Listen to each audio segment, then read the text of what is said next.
Le premier point hebdomadaire de la lutte contre la pandémie à coronavirus prend en compte les données du 20 au 23 juillet dernier. 15 001 cas confirmés de Covid-19, dont 9 282 guéris et 93 décès.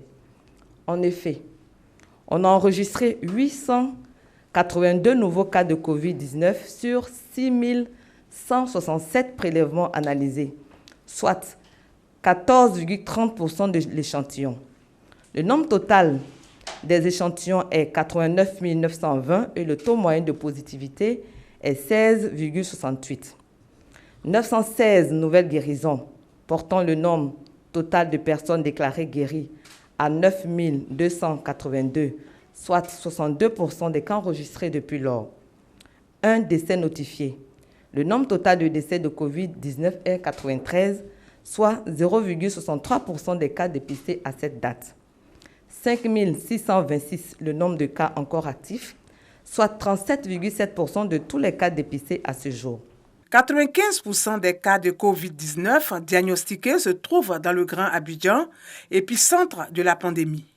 L'intérieur du pays reste faiblement impacté avec 5% de cas. On note de gros foyers en développement à Aboaké et à San Pedro. Abosso semble stable depuis quelques semaines. Une attention particulière doit être portée à Soubré, Yamsokro et Gagnoua 1, qui ont notifié entre 10 et 20 cas de Covid-19 à ce jour. Ces données montrent également une évolution de la pandémie marquée cette semaine par une circulation toujours active et communautaire du virus.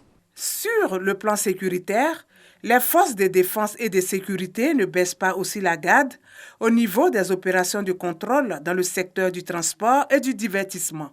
Dans la période allant du 19 au 24 juillet 2020, c'est-à-dire aujourd'hui, véhicules contrôlés, 22 289, véhicules mis en fourrière, 369, soit un taux de respect de 98-80% que nous saluons.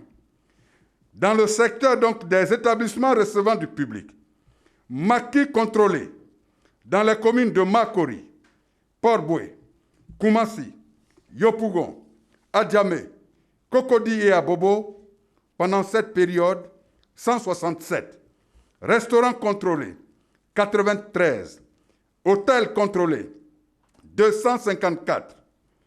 Nous sommes également passés pour vérifier si la mesure de fermeture des bars était respectée. Effectivement, c'était respecté dans 29 bars contrôlés. Soit un total de 543 établissements contrôlés en une semaine. Au constat général, le respect des mesures barrières sécuritaires et sanitaires est quasi satisfaisant dans les établissements visités. Selon le commissaire Bleu Chalmagne, les tenanciers, propriétaires et autres clients de certains établissements indisciplinés ont fait l'objet de sensibilisation. Une façon de prévenir avant d'éventuelles répressions.